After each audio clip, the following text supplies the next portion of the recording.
Welcome to the Shellonomics Podcast, your source for pure Teenage Mutant Ninja Turtles entertainment, presented by King Mictus. Alrighty, guys, another episode of Shellonomics. We're here by Dapper John. We're going to call him Dapper John because that shit looks oh so dapper. So, John, how you doing today, man? I'm doing well, thank you. Awesome. How's everything? Oh, fantastic. John's another phenomenal TMNT collector. We've been buds for a while. He helped me out with my collection, including getting this Donatello Magic Crystal book I've been looking for a while. So I appreciate you helping me with that. So what was your first introduction to Turtles? How did this, love come to be? I was a kid. I was probably about 12. My neighbor invited me over one time and said, "Hey, I got this new cartoon you should check out." And it was the new TMNT cartoon. So we watched that, and I was blown away. And I've got this weird infinity love for all things giant. So when Giant Krang was going through the city and they were fighting him, that was probably the most iconic thing that stole my heart. I'd say that was probably one of the definitive moments of the TMNT experience for me. And then after that, it was just down the rabbit hole.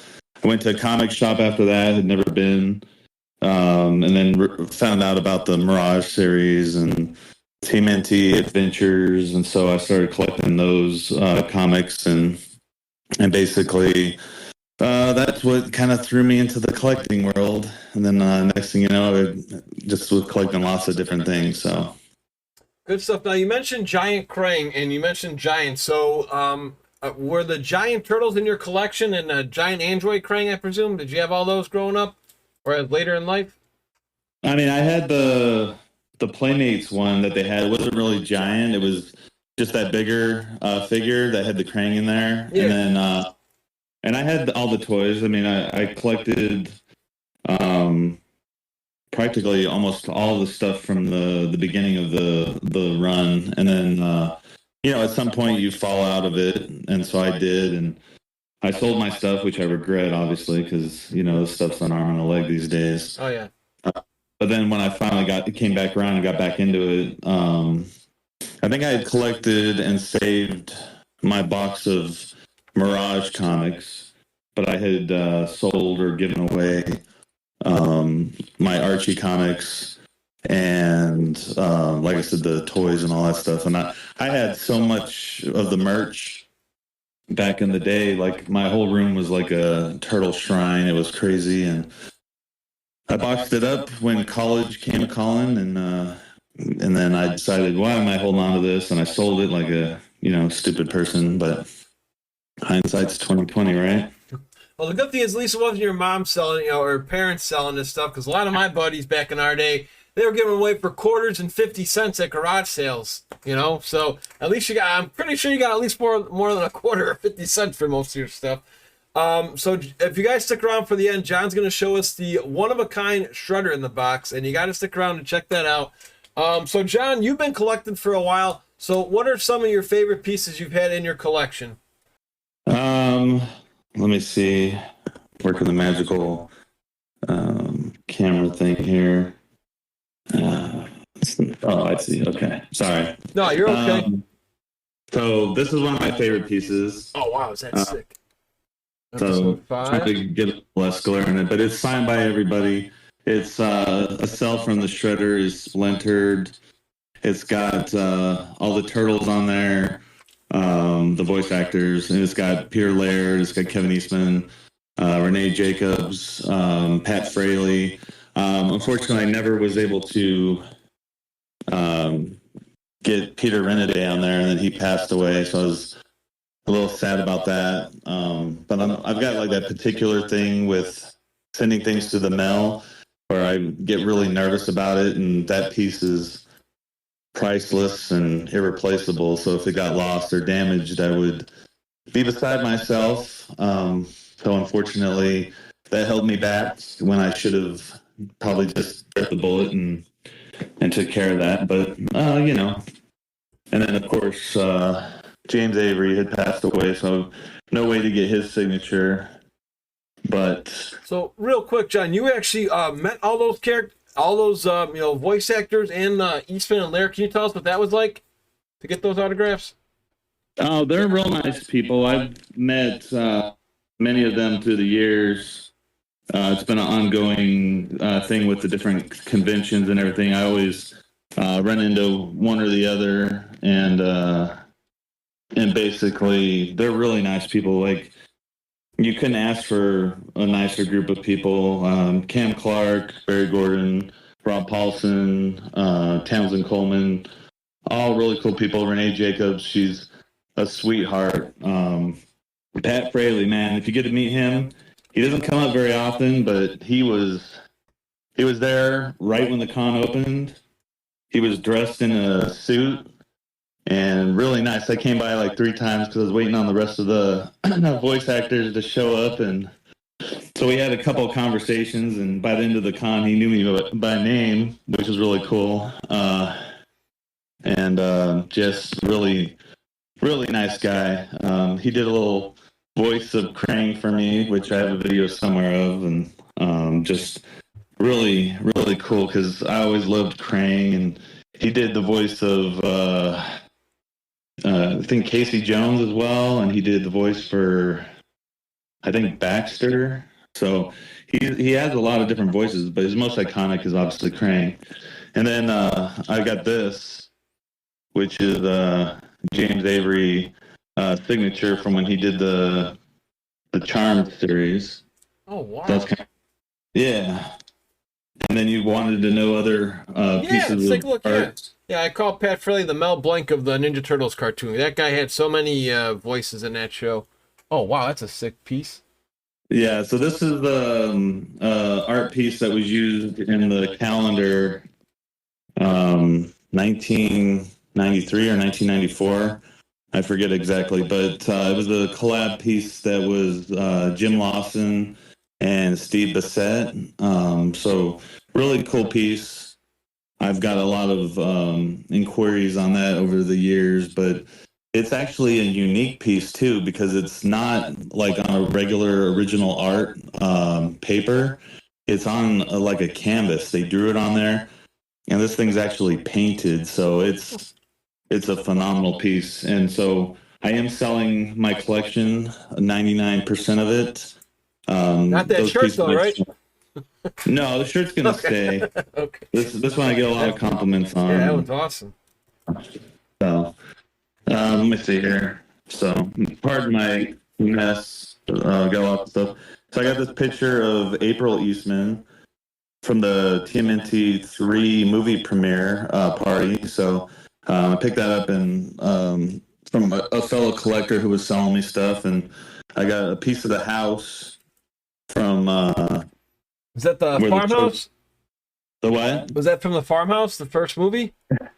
No, the farmhouse is still there. Oh, okay. That's from the Northampton property in Dover, New Hampshire. Oh, okay, where okay. the turtles. And so he had a piece of the house, and he's like, "Hey, do you want this?" And I'm like, "Sure. What are we talking?" Basically, since I was doing so many deals, he kind of gave it to me for a really good price, and so yeah, I was pretty happy with that. And I'm thinking I've got a few buddies that do some cards and stuff, so I might actually slice that thing up and do like a limited edition card run where I offer it so it can be in a bunch of different homes for collectors or whatever. So That would actually be really cool. Yeah, kind of like how game use jerseys are and whatnot nowadays for like sports memorabilia and stuff. yeah, so it'd be. I don't know how fine I can cut that down, but I want to do as many as I can so that people have a piece of history. Because I know I've got some dirt from the farmhouse. I got some dirt from the Dover property as well, where they actually leveled that house and it's a vacant lot, but then they did the TMNT 40th anniversary celebration, and they have a landmark there now that shows the site where the turtles were created. It's like a manhole cover, and it was really neat. I watched the dedication on online. It was really cool.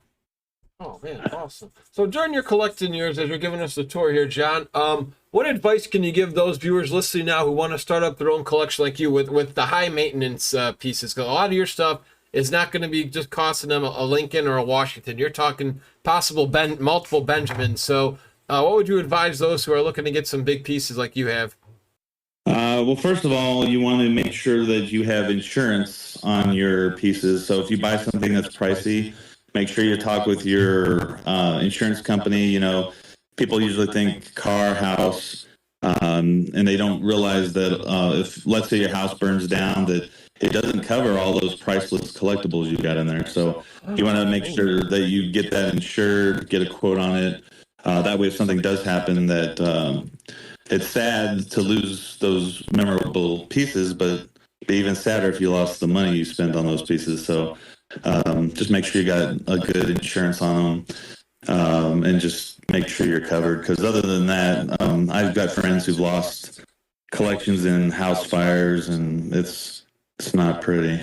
Oh gosh, yeah. That's a good tip I never even thought of actually. Yeah, so even like in floods and stuff, like you're saying, it happened to us when we were kids. We had a flood and it got up to our knees. Now we didn't lose anything too valuable, but just a couple of stuffed animals. But yeah, you're right, that was not covered. So that's actually a real good advice there, John. Appreciate that.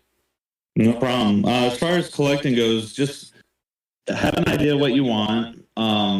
Do a search. I know that I tirelessly searched the internet for stuff that I needed. When I was 100% complete with my comic book collection, I had a list of what I wanted, and then I just kept looking and plucking away, posting in the Facebook groups, and just basically, then eventually that list gets down. And I remember when I had like the last 10 on my list, it was really hard, but like I said, you'll persevere if you keep on plucking at it. And just obviously you get an idea of what the market's like for stuff that you want, and that way you have a good idea so you don't overpay.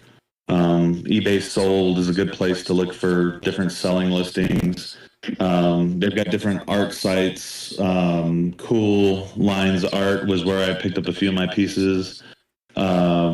Just doing different searches where, you've got the auction houses where they're constantly having pieces on there. And it just depends, I found a few pieces of Peter Laird and Kevin Eastman on eBay. Just the guy had just listed them, right? Probably one of my most famous acquisitions is the original art for the Scat magazine. Now, this is the magazine that Kevin saw on the bus when he was in New Hampshire, and he was looking for work, and he saw this, thought it was really cool, went to the headquarters, was inquiring for work, and they like, hey, you seem like you got a lot in common with this guy named Peter Laird. Let's introduce you. And this is actually Peter Laird's cover and the original art that I found on eBay. So it's just kind of crazy. Picked up another one. That's another Peter Laird cover.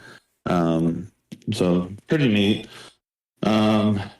This is Return to New York, issue 20, I believe. It's a splash page which features Zog and the Turtles breaking into the Foot Clan headquarters to go fight Shredder. And, I picked that up off of cool art, cool blue art lines or whatever. So, sorry. No, never heard of that one. And just for those who are tuning in and are unfamiliar with that story, that's exactly, if you look up the visual history of Ninja Turtles, it's exactly what John says. That book is what started the whole entire Turtle Madness and how those guys came together. That's a really cool piece you got there. I've never seen that, what it looks like. I've only had the image in my head by reading the book on how they came to be. So that is the one. How'd you come up with that one again, man? It was on eBay. They had that listed, and it was with another turtle piece that Laird had done. Actually, I still have it, but I did sell it. It's just waiting to go to his home. It's this piece here where they talk about the Better Business Bureau. Kind of neat. Kind of a unique piece. Yeah, that's pretty wild. But yeah, and then I was going to show you. I got one of the prototypes for one of the action figures from the third movie. It's Princess Mitsu. Now, how do you find prototypes? Because I know we're in some special groups that we can, some people get these prototypes, but can you actually share? You don't have to share like what group you found it in or how you found it, but I just share whatever you'd like to share for those who are listening for the first time with these vintage figures. That is a really cool piece. Oh, thanks. So there's a group on Facebook called TMNT Prototypes, and you can join that, and it's all about prototypes, and sometimes they list stuff on there for sale. I just happened to see one posted in a group by a good friend, Eric Hartley, and he was selling it, so I inquired about it, because at first I thought it was April, and I was mistaken, because I never could really sit through the third movie, because it was a little cheesy. But since then, I have watched the movie, and it's not as bad as I remembered as a kid, but still cheesy. But it was decent. I've actually got a prototype piece of April 2, which was never officially produced. Really? So that was supposed to come out with the Movie Star Turtles and Movie Star Splinter and Movie Foot? I don't really know. Okay. I just I say April too. That's why I was thinking the Secret of the Use April. Okay. Yeah, it's the bust torso area of the figure that was never produced. I picked that up through Chris Fawcett. He's actually the admin for the prototype group. Okay. So he had put that for sale. I think he has the whole figure, and he just had the extra piece because sometimes they produce more than one. And so I got lucky and was able to acquire that. You wanted to see a few more things, so let me. Yeah, before we get to that main event, I really want to see the Shredder in the box in action. But oh wow, that's a.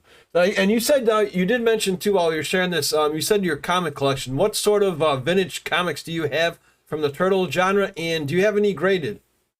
I don't have a lot. I sold my collection back when Last Ronin was really hyped up because it was going for a ton of money. Okay. And I said I would be a fool to not cash out. But I did keep a few things. So there was a turtle project for Heroes Initiative that had 100 books that were made by artists. This one's a Fred Hembick piece, one of a kind. You can see the Hero Initiative on the top corner there, and basically it's in this book as one of the 100 books.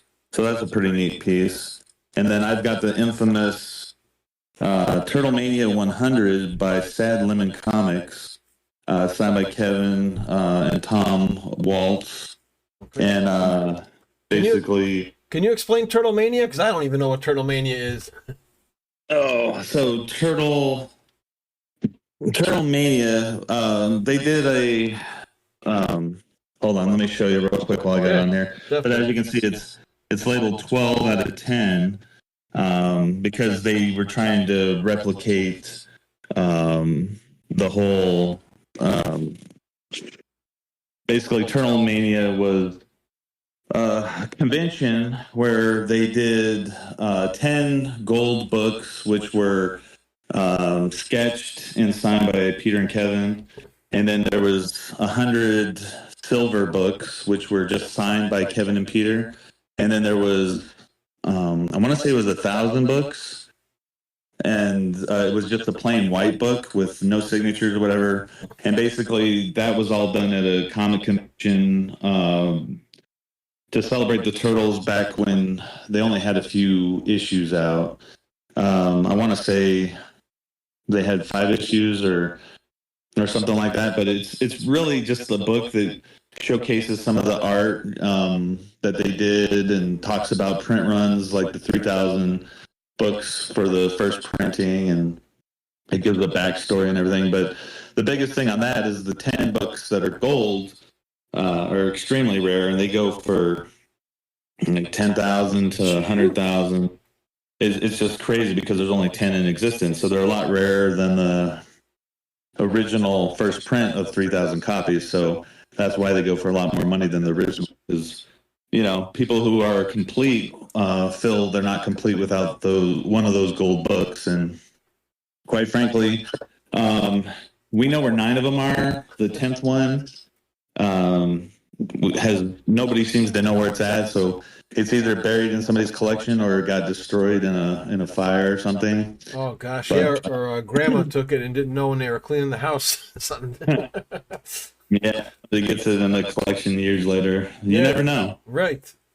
So what happened was for issue 100, Sad Limit Comics decided they were going to replicate the 10 issues, right? So you have to do a certain print run through IDW, and so I think they had like 100 copies that they had made, and they literally destroyed them on video to show everybody that there was only going to be 10. And they had 11 because one was like an artist proof that they wanted to keep. Okay. So that's why that book I have says 12 out of 10, because it's a joke and kind of a stick to Simon, who runs Sad Lemons, because we talked and I said, dude, IDW gives comps to all the artists who work on the book. So even though you destroy all your copies except for 11, there's still going to be more out there. And I think the official number that I've seen is around 50 books. So he wasn't able to destroy them all. And I did that as a joke. Michael Dianalis, I think I butchered that. He's one of the artists. So he did a April squeezing the lemon as a kind of a rub towards Sad Lemon, like, you guys are dumb. Ah, so that's where that came from. Okay, gotcha. Yeah, so it's kind of a joke towards the Sad Lemon people, because what they did, they actually just artificially inflated the price of that book because they destroyed all the copies, really. Oh, jeez. Bummer, bummer, bummer. Well, still a nice piece to have, so it seems like you're more of the comic. How about figure-wise? Did you have any of the rare figures that, since you say, I mean, I know you said you're saying farewell, but did you have any of the scratches or the hot spots or the hard-to-find ones from our vintage era? I had a April fan club. You know, they did an air, because originally the 4 turtles were the only ones that were supposed to have the fan club flyers. Right. And so they have a few of the other figures that got them. Like there's a Shredder, Bebop Rocksteady, Splinter, and all that. I think the only one that didn't have one was the Foot Clan Oh, okay. of the original 10. But all the other ones had them, and they're errors. And I did own a April, which I think there was only like a handful in existence or whatever. So that was probably the rarest figure I've had other than my prototype. Awesome. All right, guys, we're getting to the main event now. It's time to see this Shredder in the box, unless you got a couple more pieces to show, man. I appreciate you coming on. And while we're doing this, John, do you want to plug any socials if people want to check out more of your collection? Are you on Instagram or any of those sites? I've got some pictures on TMNT OA collection. Basically stands for TMNT Original Art Collection. It's not a big site, but you can get a hold of me through there. I'm also on Facebook. A lot of people know me from the TMNT Art Collector group.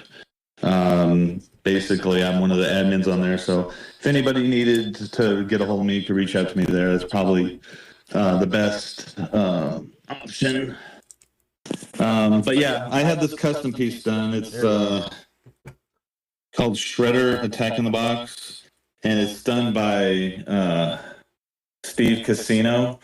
He's a guy on Instagram who does a lot of custom stuff for the nerd community. Basically, he did an Andy Warhol Jack in the Box, and that's what gave me the idea. And so I messaged him, we chatted, and I just said, hey, you know what I'm thinking is Shredder Jack in the Box. And so we talked, and he came up with the Shredder Attack in the Box name. And I just sent him a bunch of pictures for the Jack in the Box to put around the box. So you got some of the turtles, and you got a bunch of Shredders, and the iconic Shredder who's coming out of the TV from the NES game is on there.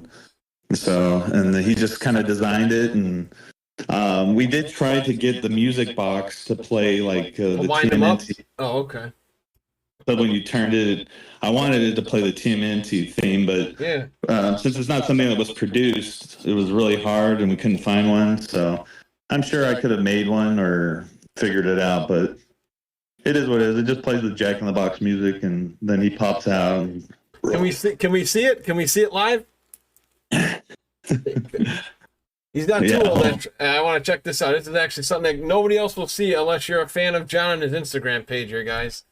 This is what's cool about the Ninja Turtle fans that we meet during our podcasts and face group friends that we have. Just the rare stuff that you guys have and the creativity. So this is it almost looks like one of the, if you remember the show Mr. Rogers, it almost looks like one of those hand puppets too. They did such a really sharp job here. Yeah. Oh, there's the NES thing. All right, let's see if we can wind this dude up here. Oh, that's dope. Push him in there. There he goes. Okay. He's a little tight fit, so sometimes he wants to just pop out of the box without the music. He doesn't like being in there because it's it's the Technodrome. He's used to being in the Technodrome. This is a real itty bitty living space. It feels like the genie in Aladdin now.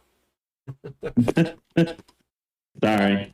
Oh, no worries. We'll be able to pop you back in, I'm sure.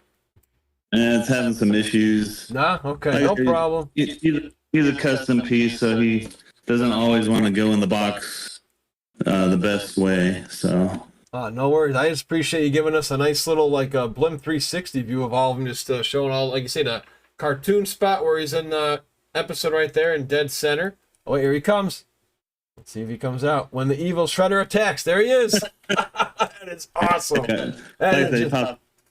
Oh my god! Yeah. He's even got the claws. Oh yeah, can we get a closer look? I just want to see just the detail. Oh, look at the eyebrows. Wow, it's they even got the cape.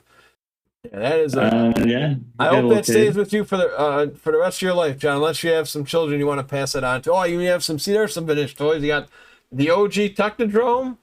Got the cave. Now, do you have all the cave, or just did you just want to keep Donatello for just like I guess is he your favorite turtle or? Yeah, Donatello's my favorite, so I tend to gravitate towards more things with him. So Purple Hat, my homage to probably the best turtle, and a lot of people argue, but you just got to remember, yes, you got the attitude of Raph, Michelangelo's the party dude, Leonardo's the leader, obviously, but at the end of the day, if you want something done and you need something cool to do it with, you got to talk to Donatello because he's got the van. Without Donatello, you don't have any of the cool turtle stuff. There's no van. There's no blimp. He's not. You guys aren't beating the giant Krang. You know what I mean? So. Yeah, he pretty much. I'm more of a Mikey guy, but I believe you're right. If he wasn't around for any of those, at least for our episodes in the OG cartoon, I don't think they would have won 60% of those fights with Shredder and all those technological warfares, because he pretty much was there for all of them. And he's even got on my stream, I have one of my buddies is saying is when Donatello, I think it's the episode with Attack of the 50-Foot Irma where he chucks out something and he's like, I wonder what you guys would do sometimes without me. And that's exactly right. Who knows what they would be without him. Exactly. I got a couple more pieces I'll show real quick. Oh, rock on. No, please. We appreciate this. So these have sold and are waiting to go to their new home, but I will do a quick show on them. I got to pull them off my wall because I said, well, if they're sold and they haven't left, they're going to stay on my wall. Oh, exactly. While John's getting this ready for us, guys, be sure to like and subscribe at Shellonomics on YouTube and Spotify. And here we go. Ooh la la. Yeah, these are uncut covers of the airs. So, this title should be on this title should be on this. And when they sent them to the printer originally, they mixed them up. And so there's only one book that made it to comic book, and that's the Tales cover.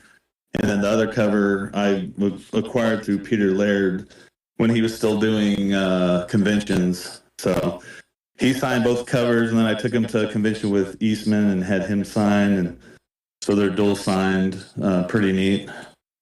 So, and then air covers. I've never even heard of those before. Actually, that's a really wild piece. I never knew that for any comics that they. Again, anybody wants to collect anything, and it's funny because those are how old are those? That's from the original 80. 1980 something, I would guess. For those, Yeah, years? probably 1988 or 89, Something something. like that. Okay. So, and then these are the old school Melloway iron-ons. So you got the logo from the Series 2. You got the rooftop. Oh, can you explain what the iron-on is, John? It's actually new to me too. At what like are these like fat egg Klingons or yeah? If you can explain what those are. Yeah, so you take a blank shirt and then you'd have these, and you would iron on. Basically, you would take an iron and you would go over the back of the image a few times until it heated up, and then it would transfer the ink from the paper onto the shirt. Oh wow! Okay. There's another logo. This one's signed by Kevin, and then the really hard to find Fugitoid.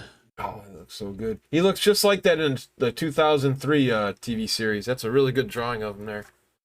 Yeah, no, these are super hard to find.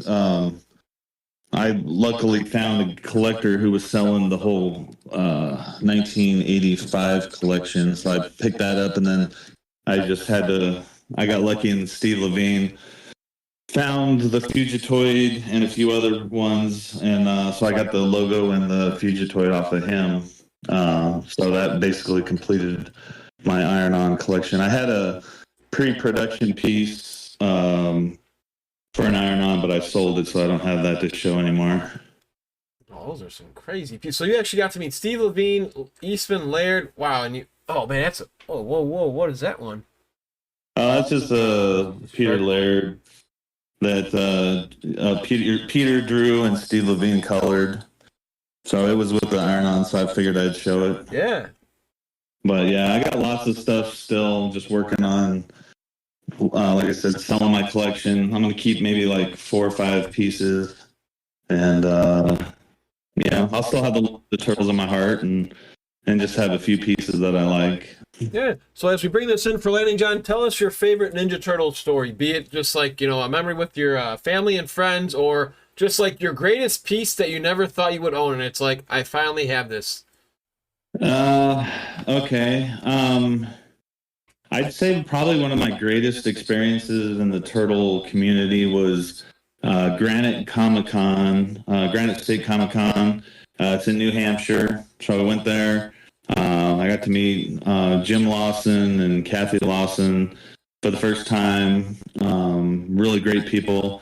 Actually blew my mind because Kathy, I had been talking with Jim, and so she knew me through my interactions with him, and I had never talked to her or met her. And I walked up to his booth, and she just took one look at me and went, "John," and I'm like, "Whoa!" Like mind blown. Like, "Hi," and then she's like, "Oh yeah, I see. You look just like your profile picture on your messenger." And I said, "Oh, okay." So really nice people. Met Steve and Dee Levine there. Met. I see Kevin a lot because he travels, so that wasn't a first for me. But just met a lot of good friends like Peyton Holland, Randy MacArthur, the Bills, as people know in the community. I can't pronounce their last name because sorry, but everybody knows who the Bills are. So, but just met a lot of top-notch stand-up people that made me proud to be a turtle collector and to be a part of a group of people like that. And yeah, so that's probably my best memory. I've got a lot of different memories over the years, and just real grateful to be a part of this community because there's a lot of fandoms out there, and I'd say the Turtles is one of the least toxic ones that I've experienced. But don't get me wrong, they've got their moments too. There's different aspects that can cause people to get a little salty. So, but yeah, that's pretty much my best memory. I agree with that, John. From my experience too, we've had these guys around for 40 years, and I really can't share too many, bad eggs that ruin a dozen, in my opinion. From groups to just like you said, the original two, Laird and Eastman, lead by example. You say those guys are always pleasant to meet in person. You've met the voice actors, Rob Paulson. You've met Pat Fraley, Cam Clark, Downey, Renee Jacobs, all those people. And like you say, just collecting back and forth. And now I'm sure your big wish is whoever's getting these pieces from you, you hope they go to good homes, which is where they should be. And John, I really appreciate your time here. And hopefully I'll check out some more of that Shredder in the box on your Instagram. And if you ever do get, like I say, just another piece here, just thank you again for showing us this, and appreciate the advice with that insurance too. I'm gonna have to look into that if I ever find any rare pieces. So you have a good one, John. Thanks again for your time, my man. All right, yeah. If anybody has any questions or wants to chat, like I said, I'm on the Facebook and you got my Instagram. So like I said, just shoot me a message, and if you need some advice or if you got questions, I'll be happy to answer any of that. Thanks everybody. You Have got a it, good John. night. Take care.